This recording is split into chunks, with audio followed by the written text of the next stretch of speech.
Good morning, everyone, and welcome to today's webinar hosted by PYA, 2023 Medicare Physician Fee Schedule Proposed Rule, Part 3. PYA is happy to present today's webinar on this important topic. You will have the opportunity to submit questions to today's presenter by typing a message into the question pane of the control panel. We'll collect these and address them by email after the webinar. All of our webinars are recorded and released with a copy of the slides after the event. With that, I would like to introduce Lori Foley, Consulting Principal at PYA. Good morning, everyone. Thank you, Laura, for the introduction. Welcome to today's webinar. Today, we will be wrapping up our three-part series on the 2023 Medicare Physician Fee Schedule Proposed Rule. This is episode 32 of our Healthcare Regulatory Roundup, if you are keeping tabs. Today, we're going to spend some time digging into MIPS and the changes that Medicare has in store and has proposed for through the 2023 rulemaking, open for comment period. So we will dive right in. Our agenda today, we're going to just do a very high-level overview of MIPS and MACRA, again, CMS's accountable care strategy and how those come together. And then we will shift into those proposed changes on each of the 4 quadrants of the traditional MIPS program. And then we'll round out by spending some time on the MIPS value pathways, which is the direction that CMS is taking the MIPS program. So as Laura mentioned, my name is Lori Foley. I lead PYA's compliance service line and also the managing principal for the Atlanta office. I've worked with a number of clients related to their adoption of MIPS over the years, and digging into the different areas. It's always been interesting to me how MIPS has caused facilities and practices to think across departments and categories, because it requires operational intervention, it includes quality, it includes technology. So a lot of times prior to MIPS, these were in segmented departments often in a facility, and MIPS has really required some departmental collaboration in order to be successful as the program has evolved. So beginning with an overview, my colleague Marty Ross on May 15th covered CMS's accountable care strategy. If you missed that webinar, it is available on our website. You can go back and catch it on demand. But if you followed CMS's progress over the last couple of years, including through the MIPS program, they've been very open throughout the history of MIPS that their goal is to promote the adoption of accountable care relationships in their quality programs. And so today we're focusing on traditional MIPS. Alternative payment models are a big goal for CMS. And then as we'll talk through our conversation today, you'll see that really they are using MIPS and even MVPs as a tool to drive providers towards this accountable care strategy, really looking to get quality out of the programs, not just activity out of the programs. With regards to speculation or maybe even wishful thinking on the part of some, perhaps on the call, that MIPS will be sunset, CMS notes that they will continue making long-term improvements, that they're continuing to evolve the MIPS policies, and with the implementation of the MVPs in 2023, that they remain committed to their program goals. Again, their goals to further refine the MIPS program, but also in its commitment to drive providers towards an accountable care solution that ultimately not only drives quality, but also drives the adoption of risk on behalf of the providers. So if we look at the foundation of MIPS, it originated with the Medicare Access and CHIP Reauthorization Act of 2015, MACRA for short. We're not going to spend much time going into the basics, but recall that this replaced the sustainable growth rate, or the SGR approach, to setting Medicare reimbursement. If you've been in healthcare for longer than 7 years, you likely recall that the SGR and rate setting each year was a bit of a roller coaster ride. Every year, providers were preparing for significant cuts to Medicare reimbursement, and by significant, referencing 15, 20, 25% cuts. And then there was a last-minute Hail Mary by Congress where they would pass a reprieve in early January via some legislation that may or may not have related to healthcare at its origin. This roller coaster made it really difficult for providers to plan year to year. And so in response to that, Congress passed MACRA to accomplish several objectives. One was to bring some level of predictability to providers. And second, to really, again, further that transition from volume to value. You see here the four quadrants of MIPS, which foundationally is a fee-for-service payment adjustment based on a composite performance score. The quadrants have not, the names of the quadrants have changed over the years, but really the quadrants themselves continue to circulate around quality, cost, promoting interoperability, and I still always add formerly known as meaningful use, because foundationally that was one of the early programs and it's locked in a lot of individuals' minds, and then improvement activities. For providers that qualify and participate in an advanced alternative payment model and they achieve a qualifying APM participant status or a QP status, they are excluded from the MIPS reporting requirements and payment adjustments. They have some alternative ways that they are reimbursed. But again, we're going to focus today on traditional MIPS. So looking at how those four quadrants come together, the weight again has shifted over the years, but beginning with 2022 performance year, so our current performance year, the weights shifted per statute such that cost and quality were equal to one another. So as you see here, cost is 30% and quality is 30%. For 2022 performance year, that carries forward into 2023. Promoting interoperability is 25% and the improvement activities at 15%. Those two have stayed pretty stagnant after the very beginning, but cost and quality shifted. It used to be much higher for quality and now it has equalized so that cost is as equal of a component. So let's dig into some of the proposed changes for 2023. So when many think of MIPS, I would say that quality is probably the first component that comes to mind. Over the years, the weight of quality has dropped significantly as cost has increased. Unfortunately, quality often consumes the bulk of an entity's planning and resources, despite that decrease in its weighting.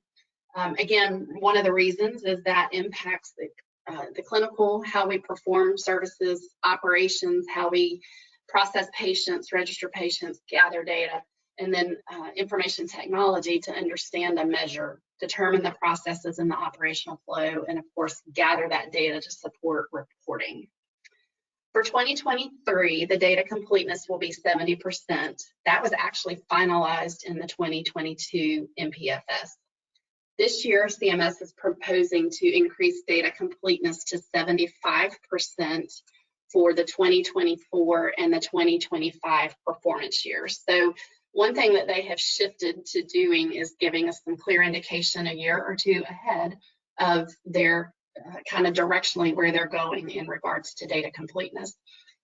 There was some speculation and some proposals in the 2022 rule to increase data completeness to 80%.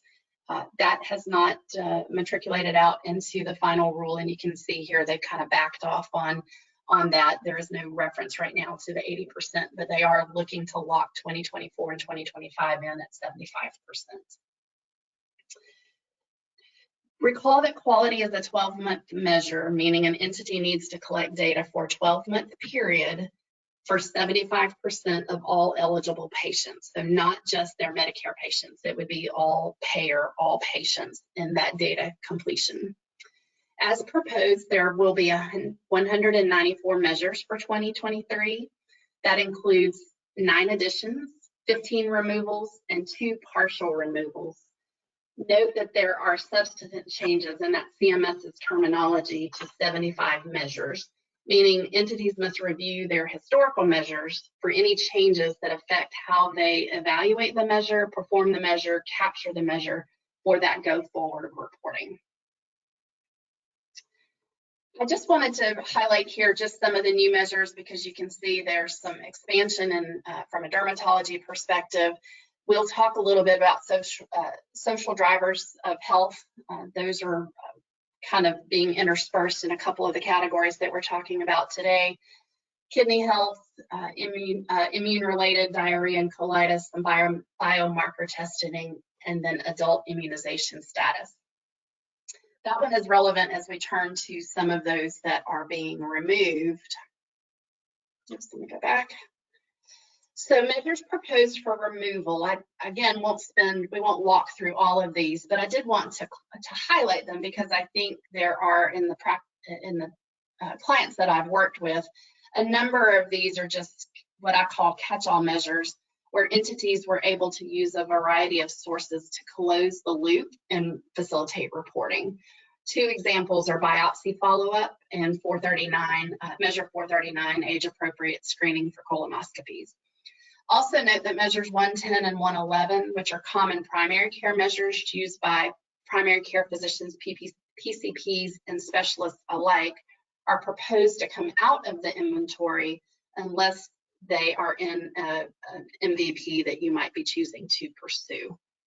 So those are common measures that a lot of people use, that a lot of EMRs support data collection, so that would be something to look at and evaluate, particularly if you are proceeding with comment submittal. One of the key things I should have mentioned at the beginning that CMS identified is they really are just doing some tweaks to the traditional MIPS. They are really focusing their efforts on the MVPs. So where in the past we might have had a couple of slides for each quadrant on changes, they really were trying to keep the changes to traditional MIPS minimal, and then really focusing efforts to that MVP. So as you see, there was not a lot of significant changes on the quality side. Similar here on the cost.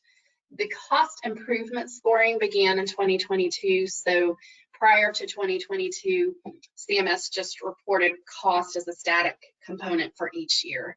Beginning in this performance year, they are evaluating how a provider changes, how they improve in their cost scoring, and allowing certain points for that. So in the 2023 rule, the current proposed rule, they are proposing to establish a maximum cost improvement score of 1%, 1 percentage point out of 100 percentage points, starting with the 22 performance period. So proposing in the 2023 to take care of something in 2022, meaning in scoring for the 2022 performance year, they're proposing that this point will become available. The reason they're doing that is they realize they have to adhere to some statutory requirements that require them to account for improvement in the assessment of performance under this category. So really, they're just trying to go back and tie down a miss, if you will, on the statutory requirement, making sure that they are in compliance.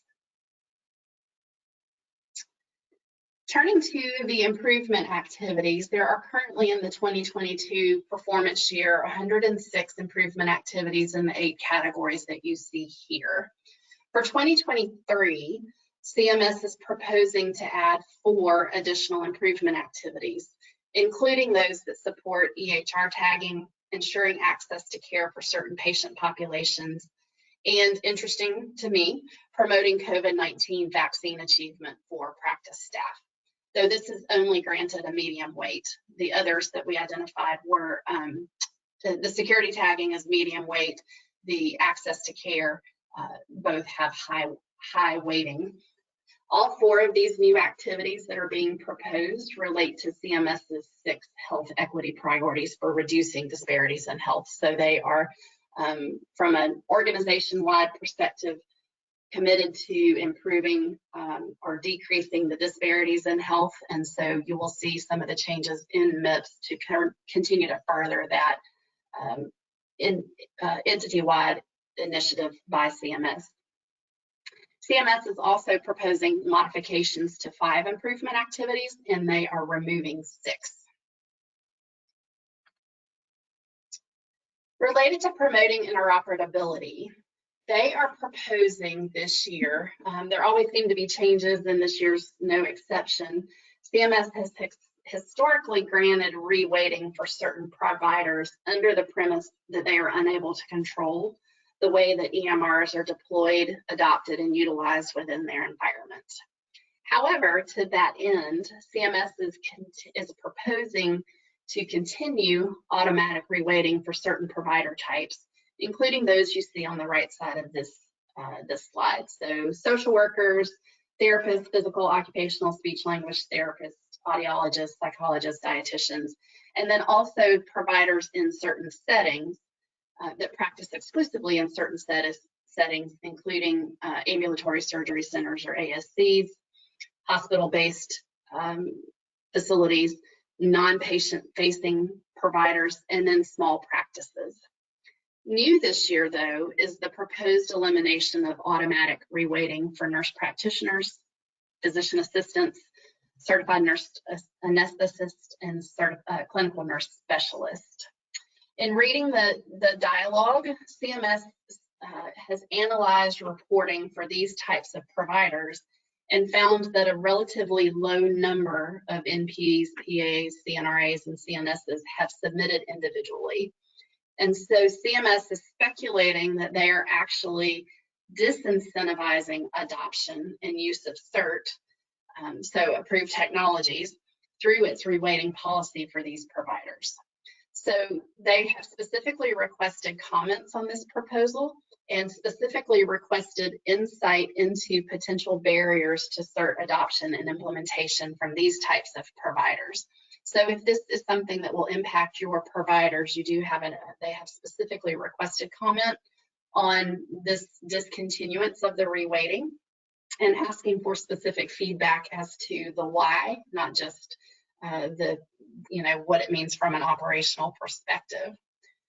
For those for whom reweighting continues to apply, it is most often reweighted to quality, but not always. So if your providers are subject to that reweighting, the QPP narrative does outline the various scenarios so you can follow along to understand where this weight shifts to, the 25% shifts to, so you know where you need to redirect that particular focus. Some additional changes that are included in the promoting interoperability category for this year include allowing the reporting at the APM level, so the alternative payment model entity level, in addition to the group and the individual level. So again, just related to this quadrant, the PI quadrant, there are changes to the public health and clinical data exchange objective that require reporting of the level of engagement. So specifically, CMS is proposing to consolidate the current engagement options from 3 levels to 2 levels of active engagement, and then also requiring the reporting of active engagement for the measures under the objective. So changing some of how that information gets submitted when the reporting occurs.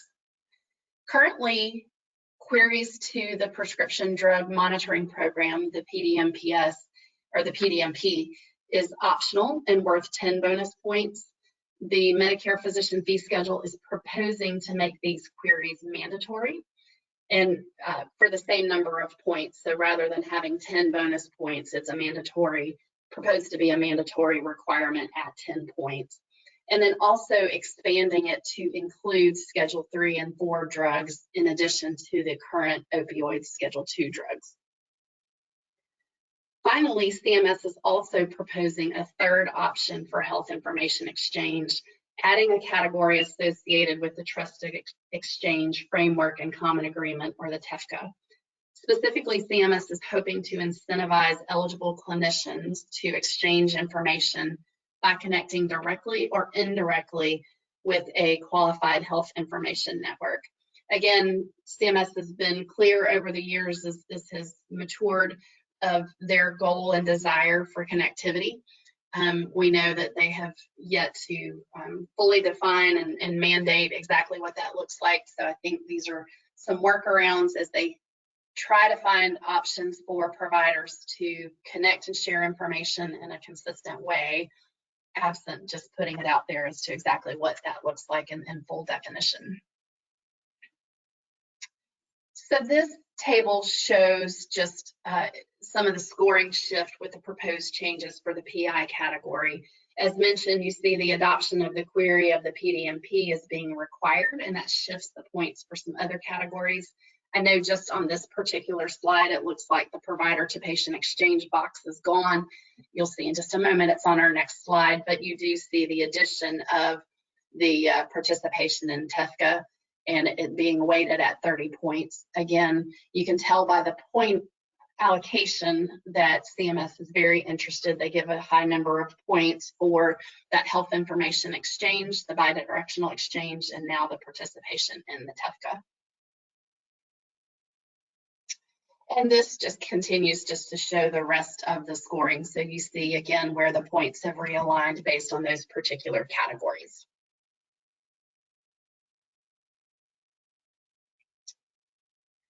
So there are some changes to the final scoring in 2023. So the performance threshold for 2023 is proposed at 75 points. That's consistent with where it was for this current performance year in 2022. This is reflective of the mean score from the 2017 performance period.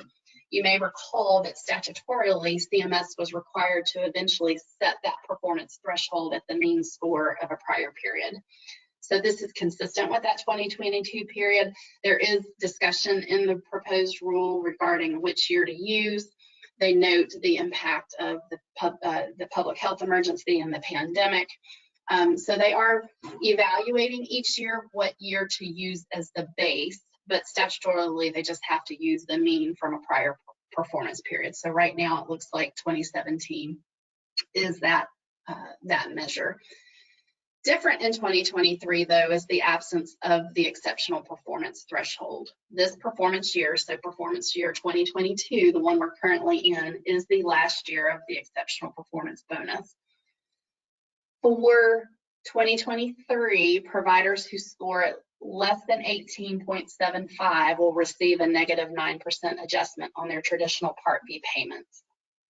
Providers who score between 18.76 and 74.99 will receive an adjustment between negative 9% and a 9% decrease and 0% on a sliding scale basis. If the provider hits that performance threshold spot on at 75%, they'll receive a neutral adjustment, so no increase and no decrease. And those scoring above 75.01 will receive between 0 and a positive 9% adjustment.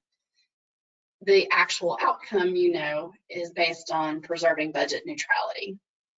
This means that bonus opportunities are funded by penalties assessed. So interestingly, in the analysis, the CMS regulatory impact analysis currently estimates that about 1/3 of eligible clinicians will not meet that 75-point threshold based on historical performance. They note, however, that many providers are close to that 75%. So as anticipated, final outcomes may vary. And then depending on what those final outcomes actually end up being, how many providers hit 75 points, how many providers miss that 75 points, will indicate kind of the pool of funds for those that exceed and score between 75 and 100. The budget neutrality impact is something that was statutorily mandated and will continue through the program. A couple of other collateral changes, kind of a catch-all slide here. On the final scoring, CMS is proposing that facility-based clinicians would be eligible to receive the complex patient bonus, even if they don't submit data for at least one MIPS category. There are also a few changes proposed for public reporting, so physician compare, in an effort to provide patients with more insight into a provider. For instance, they are proposing to report on providers, to require reporting on telehealth services, as well as commonly performed procedures, so that this information can be carried forward into the clinician's profile page to help providers help patients find providers who perform certain procedures or practice a certain way. Again, the goal is to help empower the patient to find, the physicians that meet their criteria. You also may recall that we referenced one earlier, that there were some changes to 2023 MIPS that were actually finalized in 2022. Two of those include the removal of the three-point floor for measures that can be reliably scored, or for measures that don't have a benchmark or don't meet case minimum requirements. For all of these, they would be zero. In the latter, it would be zero, except small practices would continue to receive a 3-point attribution for those measures based on their practice size. So let's shift to MIPS value pathways. I started off at the beginning indicating that CMS is very committed to the implementation of these pathways. And the goal, the high-level goal, is the meaningful comparison among like specialties, conditions, episodes of care, hoping to reduce the reporting burden and improve patient care along the way. And if you think about where, as MIPS has progressed, when it first started, many providers were concerned that there wouldn't be any measures that met their specialty. And before you know it, we created inventories of 300 measures and in quality and 100+ measures and improvement activities. Well, the challenge became that there were so many choices. The probability of like providers choosing like measures decreased. Some of that was ability to perform the measure, gather the data, report on the data. Some of it was driven by the EMRs that practitioners were using and what the EMR supported as far as measure development. So a variety of factors went into that. And CMS really felt like it created too much variability, so there was not an ability to compare providers in a meaningful way to one another. They again note that they're moving to the MVPs to really improve value, reduce burden, inform patient choice, and reduce barriers to participation in alternative payment models. They note that they intend for these MVPs to become the only method to participate in MIPS in future years, although they've not finalized the timing for the sunset of traditional MIPS. In the 2022 proposed rule, they put 2027 out there as a maybe, but they've walked that back this year in the proposed rule and just said that, yep, we're planning to sunset traditional MIPS at some point, but they haven't finalized the timing. So our current timeline for MVPs is beginning in performance year 2023 through 2025. Providers can participate in an MVP as an individual clinician, as a single or a multi-specialty group. They can form subgroups, which we'll talk a little bit more about, and then AP entities for on an MVP for all of the categories. Beginning in 2026, multi-specialty groups are required to form subgroups. And if you think again about what we just talked about, a multi-specialty group has many different specialties by definition. And so being able to compare, one specialty to another, so cardiology to OBGYN within a multi-specialty group becomes less applicable and less valuable to the patient in order to choose services. So CMS is providing a lot of latitude in how an entity divides and forms its subgroups, but it really is driving by 2026 that those multi-specialty groups be broken down in some form into those subgroups for reporting. So beginning 2026, a multi-specialty group cannot report as a single entity. They'll have to have that division as they go through. And then obviously as we continue through these next couple of years, 2023 through 2027 is what they've put out there, they will continue to add specialties to the MVP list because right now it may be a little bit narrow for all specialists. So is 2027 the magic year that traditional MIPS goes away? I don't know. Again, it was proposed in prior rules, it was speculated in prior rules, and they are talking here through 2027. So we'll just have to continue to monitor and see if it gets extended out into future years past 2027. For the specialty determination, CMS was originally planning to use PACOs, so where providers go in and keep their Medicare registration updated. They were looking to use PACOs as the data source of truth for that determination for single and multi-specialty groups. The current proposal is shifting that away from PACOs to using Medicare Part B claims, information that they currently have that clearly drives the types of patients and diagnoses that the providers are treating. If you've gone through enrollments and such with Medicare, sometimes PACOs is, though it's always supposed to be updated, is not always the best source of truth. So I think the claims data is probably a good move. Providers will, as laid out in 2022, so no changes, providers opting to use MVPs in 2023 will register during the performance year between April 1st and November 30th. So between April 1 and November 30, 2023, unless CMS identifies a later date, and if the provider is using, or it's really an or, if the provider is using CAPS for MIPS surveys, that program requires registration by June the 30th. And so there is an advanced date, if you will. The addition of or a later date specified by CMS always opens a window for anticipated delays in the rollout. It makes me wonder if they're preparing for some glitches based on prior rollout of changes. We've all seen deadlines come and go as they are working to get the processes, but they're committing to, it sounds like trying very hard to open that registration on April the 1st.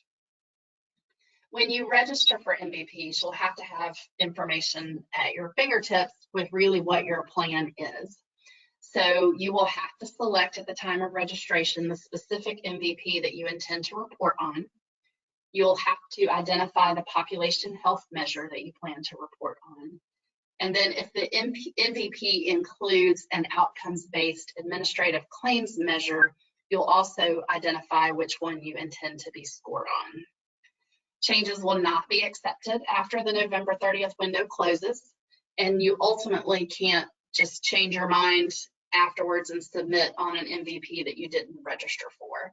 So you will need to do some analysis. We'll talk at the end of this presentation of some next steps. You'll need to be analyzing the MVPs and how they fit with your organization so that you will be prepared to register as soon as the window opens. CMS spent a great deal of time discussing the use of subgroups as a way for providers within a tax ID number to organize themselves into those meaningful comparative groups. They're encouraged through 2025, as we mentioned, and they're required for multi-specialty groups beginning in 2026. When you actually register for your subgroups, you will have to include a list of the 10, so single 10, and a list of the NPIs, the National Provider Indicators, in that subgroup.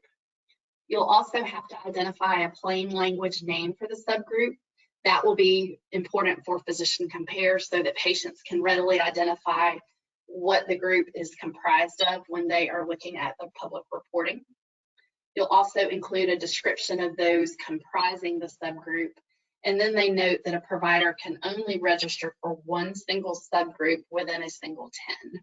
So if you have a provider that performs services under multiple 10s, they may have different groups or subgroups under different 10s, but for one single 10, if you've got a cardiologist, they would have to choose between internal medicine or cardiology, for example, not both. For the subgroup scoring, CMS is also proposing some modifications such that administrative claim measures are proposed to be scored at the 10 level, at the tax ID level, and then applied to all subgroups, and that includes all of the foundational letter, the quality performance, and then the cost performance. There's no score assigned to a subgroup that registers but ultimately does not submit data as a subgroup.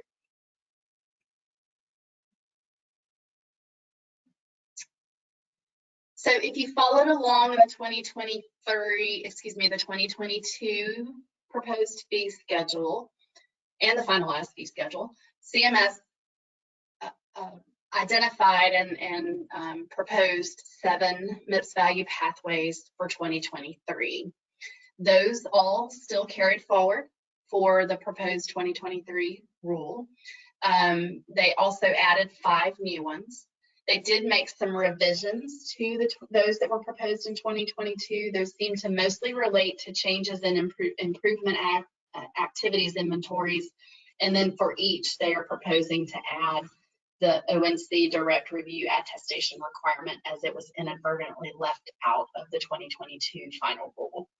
So on the left, you see the existing 7 that have kind of been on the radar for the last 12 to 16 months: rheumatology, stroke care, heart disease, chronic disease, emergency medicine, lower extremity joint repair, and anesthesia. The ones that are added for this new year, the 5, are advancing cancer care, optimal care for kidney health, optimal care for patients with episodic neurological conditions, supportive care for neurodegenerative conditions, and then promoting wellness. And you can see they're going deep on some certain specialties, but they are also trying to, I think, the promoting wellness in particular, provide avenues for clinicians who want to be early adopters for whom one of the other topics may not match. The reporting requirements are very similar to what was laid out last year. So each of the MVPs have a quality performance category with 4 quality measures, where the provider chooses 4 quality measures. 1 must be an outcome measure or a high priority measure if an outcome is not available. And it can include an outcome measure that's calculated by CMS through administrative claims if it's available within the MVP. So not all the MVPs have that opportunity. So that will be based on the details of each individual MVP. For the improvement activities performance category, again, the selection of 2 medium-weighted improvement activities, 1 high-weighted improvement activity, or if the entity is a patient-centered medical home, that counts to capture for the entire category, all the points for the entire category. For cost performance, CMS would calculate that exclusively using the cost measures that are included in the MVP, but using administrative claims data. So important to know and understand what those measures are. Nothing for an entity to calculate themselves, because CMS will be doing it based on the filing and processing of claims in the background. There are a couple of changes on the foundational layer, and by that foundational layer, this cuts across all of the MVPs. All MVPs have this same foundational layer. The population health measures category, again, at the time that you register for your MVP, you would select 1 pop health measure. CMS then calculates these measures through the administrative claims processing and then adds that result to the quality score. For the 2023 performance period, this is new. We did not have this information in 2022. The proposed measures are those you see here: the hospital-wide 30-day all-cause unplanned readmission rate for the group, and then clinician and clinician group risk standardization based on those hospital admission rates for patients with multiple chronic conditions. Again, we see those themes regarding chronic care, hospital readmissions, avoiding those hospital readmissions continue to weave themselves throughout all of the components of MIPS and MVPs. For the promoting interoperability performance category, the participants will report on the PI component the same as required under traditional MIPS, unless they qualify for the reweighting that we talked about earlier for those special clinician types, and then those providing care in certain facility types.